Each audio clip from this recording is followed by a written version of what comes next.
Now, first of all, let's turn to the dominant story of the day, and this is one that affects all of us in our own pockets. The growing cost of living crisis.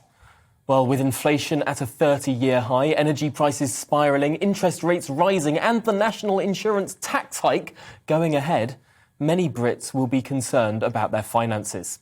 This morning, the energy price cap is set to rise, although this particular government intervention has for some time now obscured the real issue of rising wholesale costs, driving almost 24 firms out of business. The political website Guido Fawkes this morning noted a perfect storm on the issue of energy costs. In a tweet entitled, "How to Have an Energy Costs Crisis." Number 1, increasing taxes on energy. Number 2, fix energy prices. Number 3, fail to develop domestic gas supplies. Number 4, fail to innovate and build nuclear. Number 5, shut down coal power stations.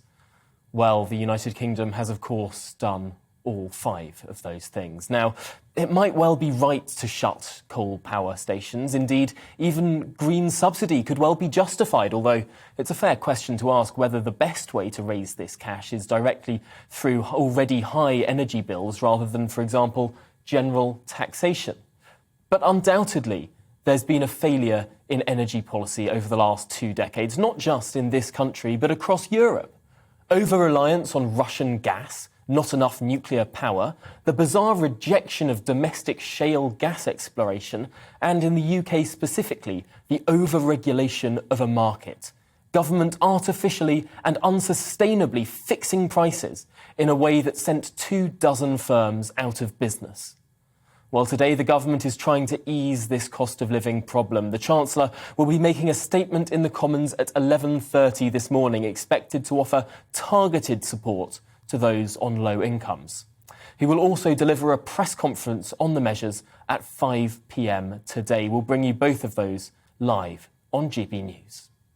Well, let's discuss all of this now with our energy expert and senior research fellow at the Imperial College Centre for Energy Policy and Technology, Malcolm Grimston. Welcome to the programme, Malcolm. First of all, let's go through what the Chancellor is expected to say today. We're hearing of billions of pounds of loans to energy companies, but also potentially something on council tax, and this should be targeted to low incomes. Can you talk us through what we're expecting the Chancellor to say? Right, so we have, I think, 2 broad measures of your outlined. It looks like a general reduction of £200 on our energy bills. Now, that's about 10% because we're expecting Ofgem this morning to increase the cap. It's called a cap. It's actually the market price. Everybody is charging at the cap at the moment if you're moving consumers. So that's 10% off your £2,000 bill if you're trying to sign a new contract from tomorrow onwards. Then more targeted support, possibly through council tax, towards those who are in most poverty and therefore fuel poverty, those who will have the greatest difficulty in paying their bills. There's a real paradox here because in some ways high power prices are necessary from time to time. It's an enormous investment for a company to make to keep our power and gas grids up to on gas supply networks working. And from time to time, they have to be allowed to make very large amounts of money. Otherwise, they're never going to bother to invest. And in the longer term, of course, that leads to higher prices. So there's a paradox here. On the one hand, high prices, and the other thing is high prices make us take energy efficiency more seriously.